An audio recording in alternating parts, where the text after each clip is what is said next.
Espírito Santo, nós precisamos da tua ajuda. Só tu convences do pecado, da justiça e do juízo. Só tu nos ensinas toda a verdade. Só tu nos capacitas a conhecer e a praticar as verdades da tua palavra. Então, o Espírito Santo vem trazer ao nosso coração revelação desta palavra, entendimento, mas, acima de tudo, vem trazer-nos a capacidade de praticá-la. Faz isto, como nós hoje dissemos. Queremos ser fiéis. Fiel no pouco, fiel no muito, fiéis nas decisões, nos compromissos, fiéis na palavra, no serviço, fiéis porque tu és um Pai fiel e a tua vida em nós nos capacita a sermos fiéis. Obrigado, Senhor, pela bênção desta palavra. Ela nos revela Jesus, o Verbo que se fez carne. Revela-nos estas verdades, ensina-nos e capacite-nos a praticá-las. Em nome de Jesus. Amém. Amém, queridos? Este livreto para que serve? Por isso que nós estamos entregando para todos vocês este livreto. Todos. Quero que toda a comunidade da graça tenha este livreto. Guarde com carinho. Todos os domingos você deve trazer, nessas próximas 10 semanas, você deve trazer este livreto e trazer uma caneta junto para você fazer algumas anotações. Este livreto vai acompanhar você no dia a dia, porque é um livreto prático. A gente tem sido bem objetivo na preparação desse material, exatamente por causa disso. A gente quer que você aprenda a praticidade da Escritura, não por muito da gente falar ou ensinar, mas do muito que a Escritura vai nos capacitar a praticar pelo poder que o Espírito Santo, que vive em nós, vai nos capacitar a praticá-la. Então, na introdução, que é a lição número 1, eu estou falando sobre a confissão vitoriosa da palavra. Este é o tema básico, este é o fundamento destas 10 semanas que nós vamos trabalhar juntos. Confissão vitoriosa da palavra. Abriu aí, página de número 7. Tá? Abriu aí? Tá. Está escrito lá. Introdução, confissão vitoriosa da palavra. Aqui eu vou explicar para vocês o que é que eu estou desejando ensinar vocês a partir de agora, relacionado com o conhecimento da palavra. Então, eu estou dizendo na introdução o seguinte, que a palavra de Deus, que revela Jesus, esta palavra é o próprio verbo, é a ação, é o verbo de Deus. Jesus é o verbo, a palavra é o verbo, e o verbo é o instrumento de edificação, de consolação, de exortação, de ensino, para a gente poder viver e praticar as verdades do cristianismo. Quando nós hoje ouvíamos o pastor Wagner falando sobre ser fiel, eu estava refletindo ali no meu coração e dizendo comigo mesmo, nenhum de nós consegue ser fiel. Nenhum de nós consegue ser fiel. Nós não temos esta possibilidade de sermos fiéis. Sabia disso? Eu não consigo ser fiel e nem você consegue ser fiel. Por quê? Porque quem é fiel é Deus. Ele é fiel. Seu Filho Jesus é fiel. O Espírito Santo é fiel. Eu, humanamente falando, não tenho condição de ser fiel. Mas o Cristo de Deus que vive em mim me torna fiel. Então, quem me faz fiel não é a minha boa vontade, não é o meu ânimo pessoal, não é o meu estímulo pessoal de vida. Não, eu não consigo ser fiel. Mas o Cristo que vive em mim, que expressa-se através de mim, manifesta a sua fidelidade. Então, Ele é fiel, e o fiel vem viver a vida dele em mim. Então, daí o fato de que Ele que vive em mim, fiel, é capaz de expressar a sua fidelidade através da minha vida. Que quando o apóstolo São Paulo, e vocês sempre ouvem eu repetir isto, escrevia aos Gálatas, capítulo 2, versos 19 e 20, ele dizia: eu estou crucificado juntamente com Cristo. Então, o que é que ele dizia?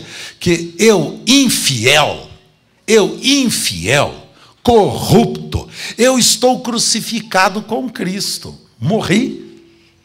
Portanto, dizia Paulo, eu estou crucificado com Cristo e agora vivo quem? Não mais eu, mas Cristo que vive em mim. E a vida que eu agora vivo na carne, vivo-a pela fé do Filho de Deus, o qual me amou e a si mesmo se entregou por mim. Gálatas, capítulo 2, versos 19 e 20. Isto é base da nossa fé. Em outras palavras, Paulo estava dizendo, o infiel completem, foi crucificado com Cristo e continua crucificado com Cristo. Foi crucificado com Cristo há 2000 anos atrás, e Paulo diz, eu estou crucificado com Cristo. Quer dizer que não é só uma experiência lá do passado, quando Cristo foi levantado lá no Calvário, mas é uma experiência diária, pessoal e real do dia a dia, de cada momento da nossa vida. Dizia Paulo, eu estou, não estarei, não estive. O verbo não é colocado nem no passado e nem no futuro, mas no presente. É conjugado no presente. Eu estou crucificado com Cristo agora. Quando Paulo diz eu estou crucificado com Cristo, ele diz o corrupto, o infiel, o imoral, o pecador miserável, o escravo do pecado, está crucificado com Cristo quando? Quando? Agora, hoje, está crucificado com Cristo. E quem é que vive agora nele? Cristo é a vida dele. Vamos lá todos juntos? Estou crucificado com Cristo e vivo. Não, e vivo. E vivo. Bem forte. Bem forte. Continue. Mas Cristo vive. Mas quem é fiel? E aonde ele vive? Pronto. Olhe para o fiel do seu lado. Olhe para o fiel do seu lado.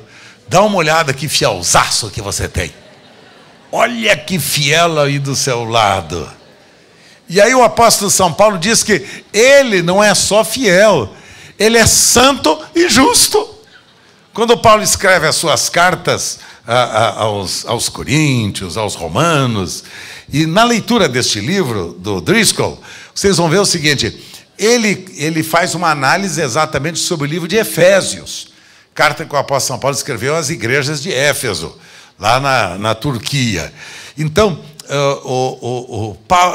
Driscoll convida a gente a ler este livro sobre a identidade, esse material que estou lhes oferecendo, juntamente com o livro do apóstolo São Paulo aos Efésios, a carta aos Efésios, os 6 capítulos de Efésios. Porque nos 3 primeiros capítulos do livro de Efésios, Paulo está falando sobre a grande conquista de Cristo e o que ela nos proporcionou de benefício. E a partir dos 3 últimos capítulos, 4, 5 e 6 de Éfeso, ele está ensinando a como a gente praticar, a como a gente pode viver. É ali que ele fala sobre a batalha espiritual, é ali que ele fala sobre a vida conjugal, né, o relacionamento entre pais e filhos e pais, em patrão e empregado, empregado e patrão, é em Efésios. Então, ele fala sobre o propósito da fé e a praticidade da fé. Isso que eu gosto do cristianismo. O propósito da fé e como ela é prática. Como é que ela se manifesta na sua praticidade? Eu costumo dizer, né, para alguns meus amigos, eu sou pastor do chão da fábrica.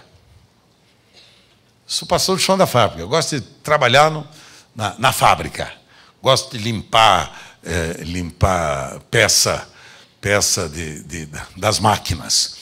Eu gosto de colocar o macacão, entendeu? E cuidar de peças tão importantes. Me perdoe, eu não estou querendo relacionar vocês com peças de máquinas, mas com pessoas importantes aos olhos de Deus que precisam ser cuidadas, que precisam ser pastoreadas, amadas, servidas. É isto? Então, eu me preocupo muito com a praticidade do cristianismo. Há outros que preocupam-se mais com a intelectualidade do cristianismo. É importante também. São os intelectuais, são os teólogos. Eu conheço vários teólogos iminentes no mundo todo, eminentes teólogos. Mas eles não conseguem descer no nível do um a um, do pessoal. Entendeu?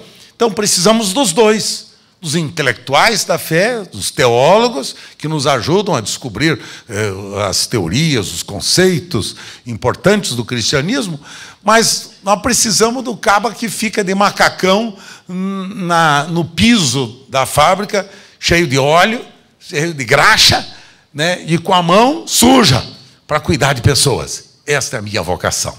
Esta é a coisa que mais me alegra no mundo. Vocês sabiam disso? Mais me alegro do mundo é trabalhar com gente. Eu amo gente, amo pessoas, gosto de gente. Por isso que eu vivo rodeado de gente. Onde eu vou, cheio de gente. Desci do meu carro agora cedo aqui, né?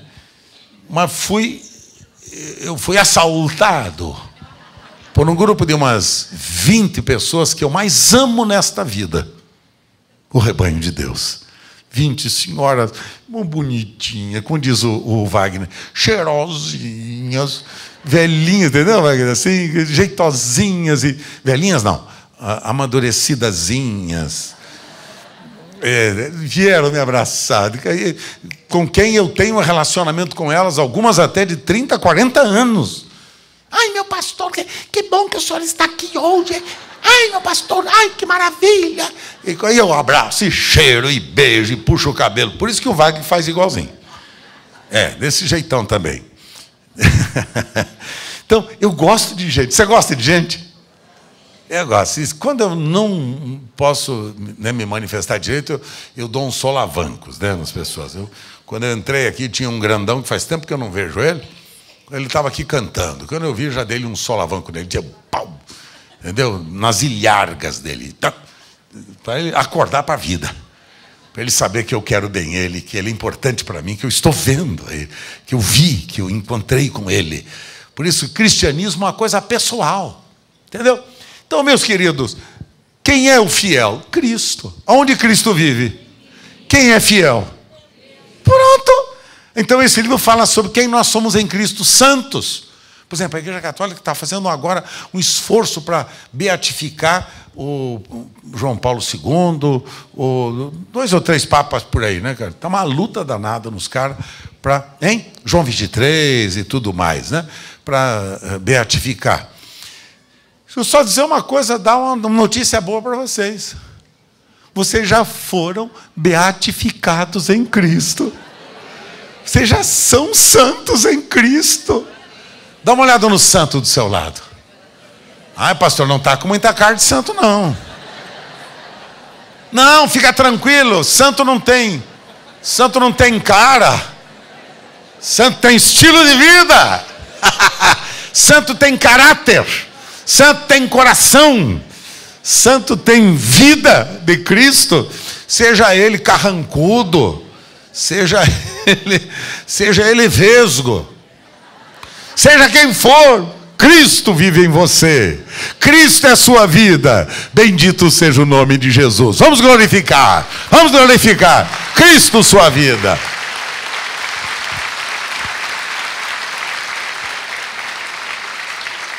Nossa, eu já estou entrando já na palavra da semana que vem. Ah, meu Deus do céu. Não era nada disso. Não adianta eu colocar aqui na minha frente esses breguetinhos aqui, viu, cara? Ponho é eu que dá, viu? Falo para vocês que não dá certo. Eles não acreditam. Então, confessar a fiel palavra, Confessar é o segredo da nossa fé. Há pessoas que confessam as suas incertezas, seus problemas, suas tristezas, seus fracassos, suas decepções. Então fica confessando fracasso o tempo inteiro. Como é que você vai? Eu vou amar. Eu estou doente, estou desempregado. Minha mulher me beliscou. Meu marido foi jogar futebol. Então, espera um pouquinho. O que tem de bom para a gente falar? Para a gente confessar. Então, vamos confessar a palavra. O que diz a palavra.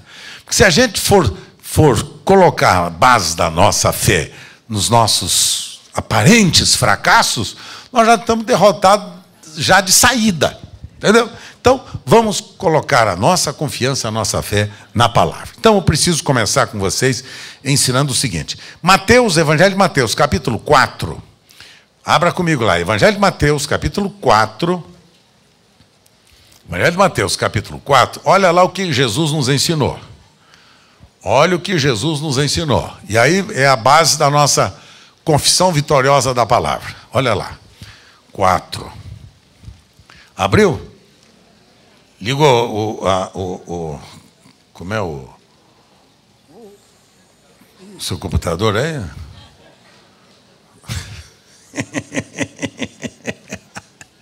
Já ligou o bichinho aí? Tá. Então vamos lá.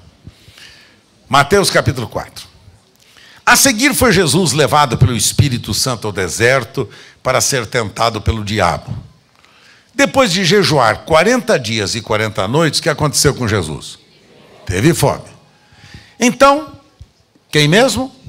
O tentador, aproximando-se, lhe disse: se és filho de Deus, manda que estas pedras se transformem em pães. Olha, presta atenção. Se você está com uma canetinha aí, grife embaixo assim, desta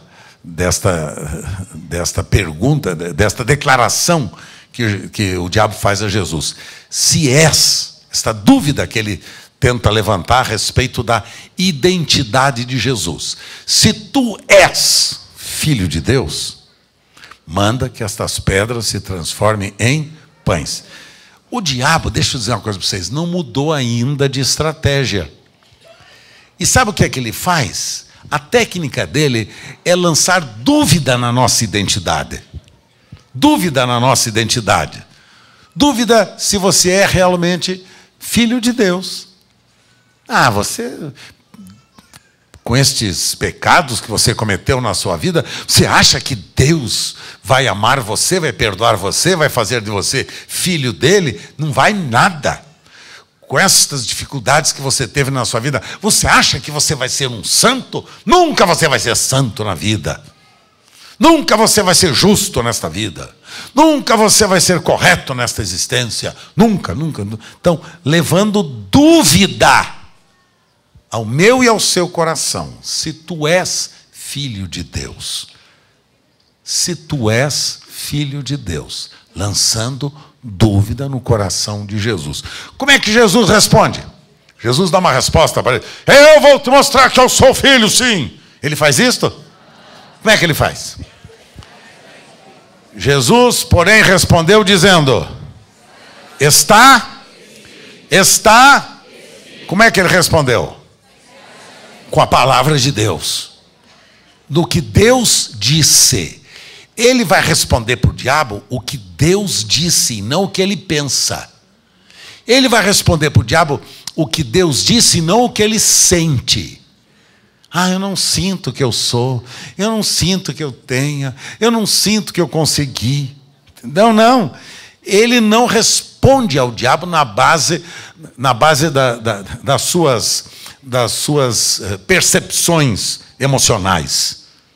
Não. Nos seus sentimentos pessoais. Não.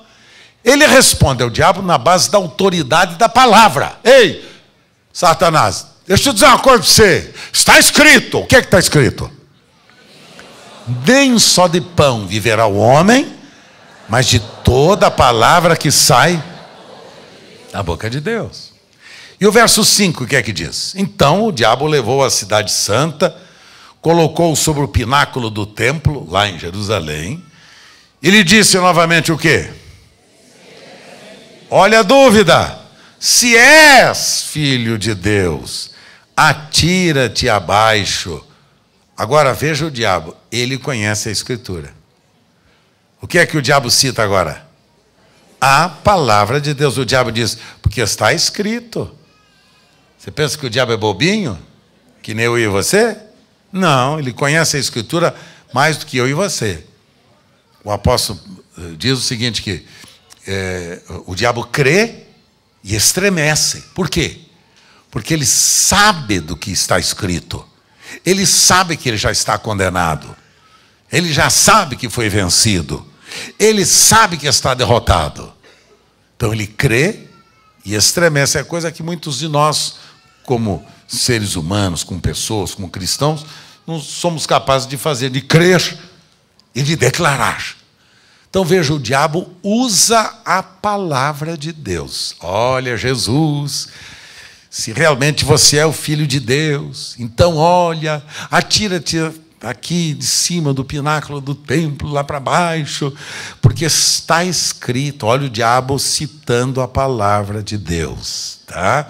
Diz, então lança-te, porque se tu és filho de Deus, o que vai acontecer é que aos seus anjos, está escrito, ordenará a teu respeito para que te guardem.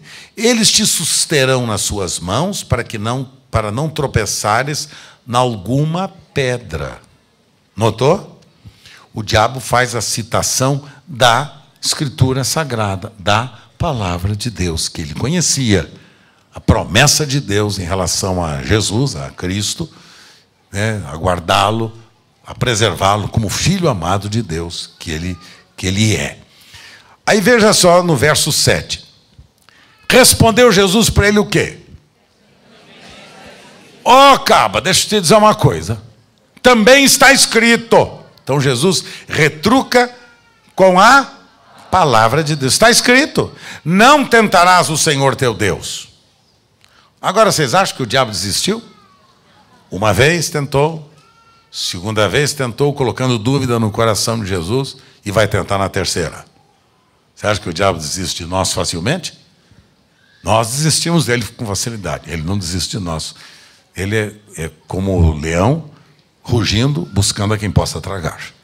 Ele insiste para ver se consegue encontrar uma área da nossa vida que a gente não use a palavra de Deus para então roubar, matar e destruir. Aí então Jesus responde para ele, verso 7. Também está escrito, não tentarás o Senhor teu Deus. E agora, verso 8. Levou o diabo a um monte muito alto e mostrou-lhe todos os reinos do mundo e a glória dos reinos. E disse a Jesus, tudo isto te darei se prostrado me adorares. Está vendo essas glórias todas que tem aí? Todas as riquezas e belezas deste mundo, poder, e né, você vai poder mandar, vai poder governar, vai poder legislar, você vai ser maravilhoso, você vai ser fantástico. Por isso que eu fico preocupado com essa gente que se diz cristão e que está aceitando exatamente este esquema de engano demoníaco, aceitando projeção pessoal. Tem gente que está pensando que é a segunda pessoa da Trindade. Primeiro Deus, depois ele, depois Jesus, está entendendo? Estão se oferecendo para ser a segunda pessoa. Uma coisa fantástica. Tem alguns casos aí que fantástico, né? E o pior de tudo é o povo que não conhece a Escritura começa a honrar esse tipo de gente. Eu fico com tanta tristeza que vocês não podem imaginar. Porque eu vejo verdadeiros espertalhões manipulando o povo. E o povo vem e traz para eles seus bens, traz para eles suas riquezas, traz para eles suas posses. E alguns compram até a roupa deles, para serem mais ungidos. Olha que loucura! Compra roupa, sapato deste tipo de gente. Estou falando para vocês, está aí na internet, é só ligar a internet, você vai ver. Está na internet aí. As roupas deles vêm trazer honra a eles.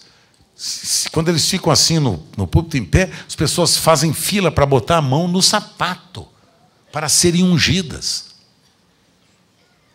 Essa gente vai responder diante de Deus por isso. Vai responder. Fica tranquilo, no tempo certinho. E eu não sou juiz de ninguém.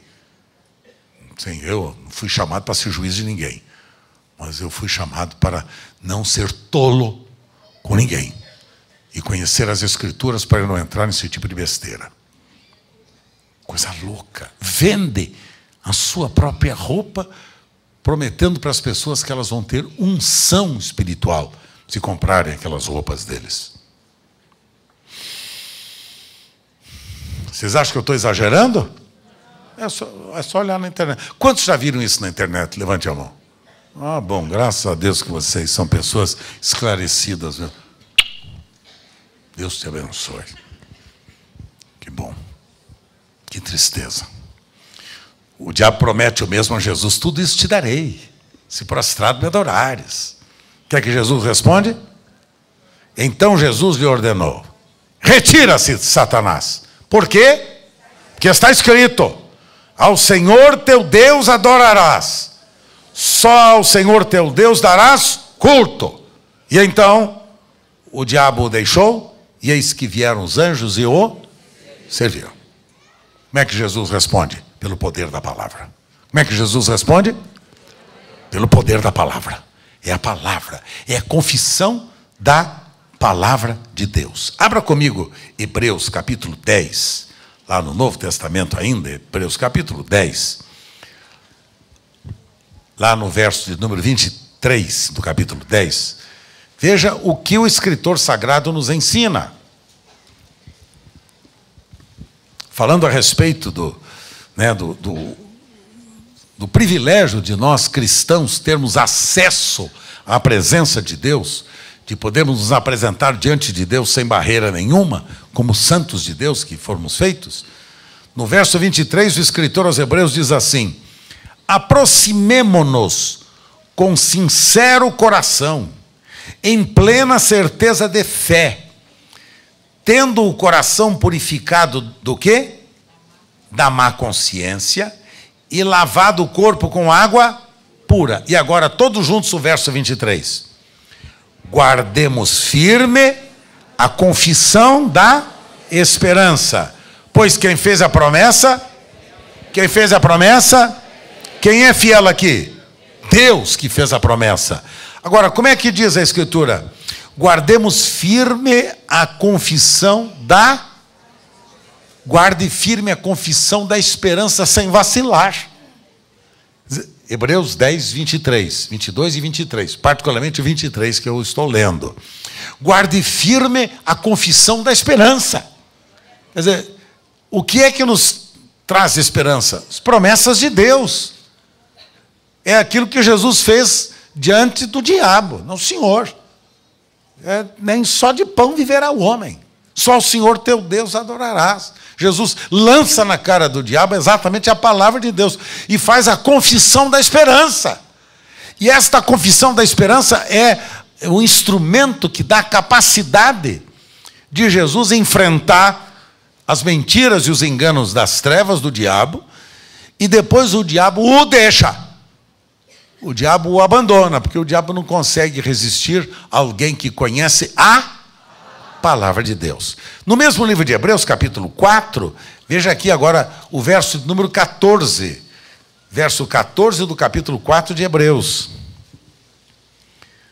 Vamos ler todos juntos? Capítulo 4, verso 14. Tendo, pois, a Jesus, o Filho de Deus, como grande sumo sacerdote que penetrou os céus, o que é que nós devemos fazer? Conservemos firmes o quê? A nossa confissão. Filhos queridos, daí a importância de você saber quem você é. Que se você não tem convicção de que você é filho de Deus, você vai confessar o quê? Suas impressões? seus sentimentos, suas emoções. A fé precisa estar firmada na palavra de Deus. Aonde? Na palavra de Deus. Porque a palavra de Deus é o poder de Deus para a salvação de todos aqueles que creem. A palavra de Deus é a espada afiada de 2 gumes. A palavra de Deus é o martelo que esmiuça a penha.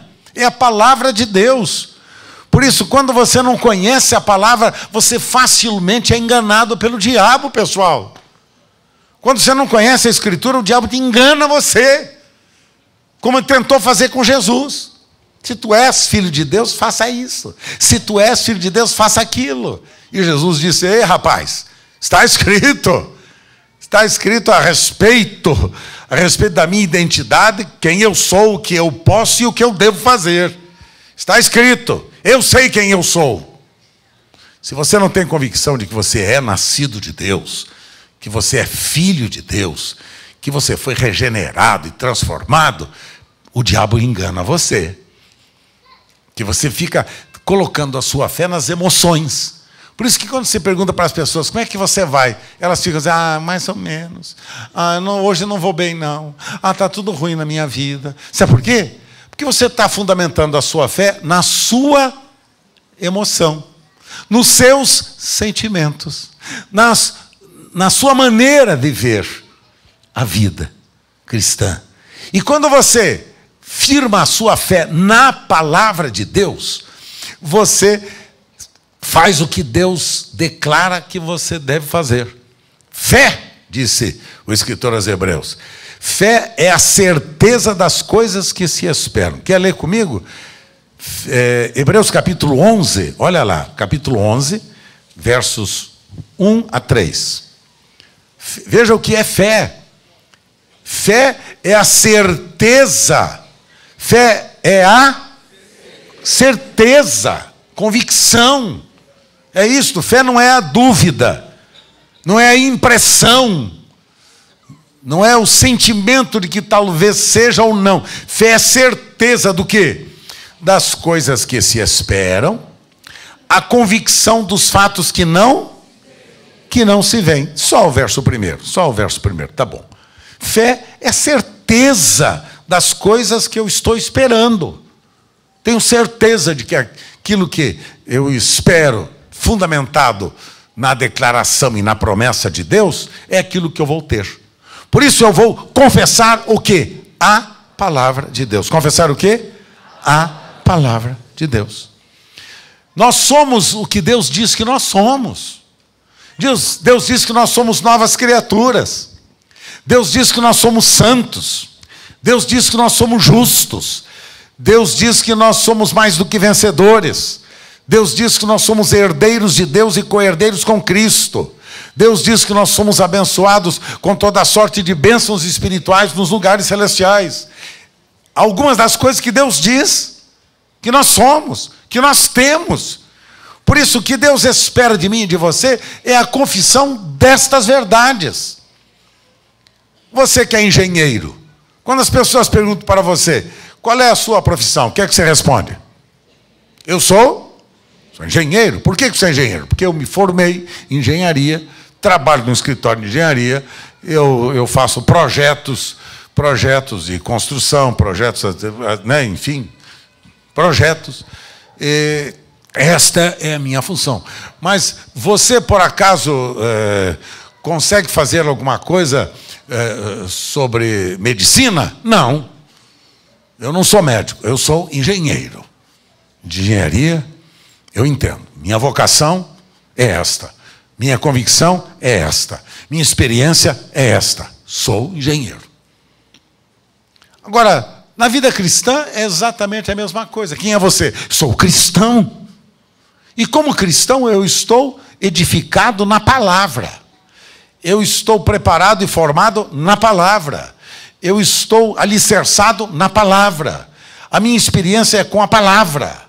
A palavra é que é a verdade de Deus para a minha vida e que me fortalece e me sustenta. É a palavra. Então, cristão, filho querido, é quem você é em Cristo e é quem Cristo é em você. Quando Cristo é a sua própria vida, você agora tem a identidade dele.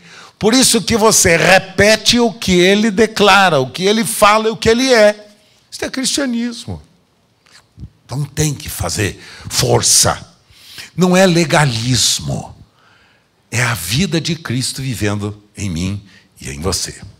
E agora, queridos, para terminar, veja bem, todos os dias, eu recomendo, lá no finalzinho da página 7, né, sempre que você desejar e precisar, declare com a sua voz, declare em alta voz, dizendo: crendo que a palavra de Deus é a única fonte da verdadeira vida, confesso que em nome de Jesus eu viverei vitoriosamente nesse dia para a glória do Pai, porque está escrito. Aí você vai lançar a palavra de Deus para enfrentar aquele dia que inicia-se na sua vida, declarando em nome de Jesus que neste dia você viverá vitoriosamente sobre as situações da sua existência. Por quê? Porque está escrito. O que é que está escrito? Vamos lá. O ladrão vem apenas para furtar, matar. Disse Jesus, eu vim. Então você declara: eu declaro que eu terei vida abundante nesse dia. Porque está escrito. Está escrito que Jesus veio para me trazer vida abundante. Então, eu recebo a vida abundante de Deus, do Cristo que vive em mim e que me faz viver vitoriosamente e plenamente vitorioso. Segundo, João 1 e 14, né? No princípio era aquele que é a palavra, ele estava com Deus, era Deus. Aquele que é a palavra tornou-se carne e viveu entre nós. E vimos a sua glória, como a glória do unigênito vindo do Pai, cheio de graça e de verdade. Viverei vitorioso neste dia. Por quê? Porque a palavra de Deus, viva em mim, vai me capacitar a viver para a glória de Deus Pai. Então, a palavra de Deus, que é Cristo e que habita em mim, é esta palavra que vai fazer de mim alguém vitorioso neste novo dia. Então você vai tomando a palavra, eu estou dando alguns exemplos de como você deve fazer. Tomando esta escritura, esta palavra que nós separamos para vocês, tomando a escritura e confessando a sua fé em cima da escritura. Lá, mais para baixo, lá no Romanos capítulo 10. Se você confessar, vamos juntos? Se você confessar com a sua boca que Jesus é Senhor e crer em seu coração que Deus o ressuscitou dentre os mortos, você será salvo. Por quê? Com o coração se crê para a justiça e com a boca se confessa para a salvação. Então você vai tomar em fé esta verdade e dizer: eu confesso em fé que Deus me fez uma nova criatura, porque está escrito que Deus o ressuscitou dentre os mortos, a fim de que ele vivesse poderosamente a vida dele em mim. Não sou eu quem vive, é ele, o Cristo, que vive em mim. Então eu viverei neste dia vitoriosamente, fundamentado na Escritura que diz que ele é a minha vida, que ele é o meu sustento, que ele é a minha rocha, porque está escrito: Cristo é minha rocha, Cristo é a minha vida, Cristo é o meu sustento. E se eu crer no meu coração, confessando com a minha boca, diz a Escritura que eu serei salvo. Salvo do quê? Salvo daquela derrota, salvo daquele fracasso, salvo daquela circunstância que o diabo quer colocar eu e você em derrota, como tentou fazer com Jesus, e que levou Jesus a declarar a fiel palavra de Deus. Então, meus amados, e assim sucessivamente até esses outros 4 textos que estão aqui disponíveis para você meditar nesta semana. Então, lição de casa. Começamos amanhã, imediatamente. Amanhã, você, logo pela manhã, toma a palavra de Deus nas suas mãos, a palavra de Deus nas suas mãos, e diz: neste dia eu viverei vitoriosamente para a glória de Deus, o meu Pai, porque está escrito que Cristo é a minha vida. Está escrito que eu sou uma nova criatura. Está escrito que eu viverei vitoriosamente. Está escrito que eu agora tenho a vida abundante que Jesus ganhou para mim. Está escrito. E na medida que você for confessando o que está escrito, você vai possuindo o que Deus prometeu para você. E o diabo fugirá de vós. E o diabo fugirá de vós. Resistir ao diabo. Como é que a gente resiste ao diabo? Resistir ao diabo e ele? Como é que a gente resiste ao diabo? Pela palavra de Deus. Está escrito, Satanás. Está escrito, Satanás. Está escrito, Satanás. Eu sou uma nova criatura. Cristo é a minha vida. Ele me trouxe vida com abundante. Creio no meu coração e confesso com a minha boca. E o resultado, a palavra de Deus, é a minha vitória. Amém, queridos?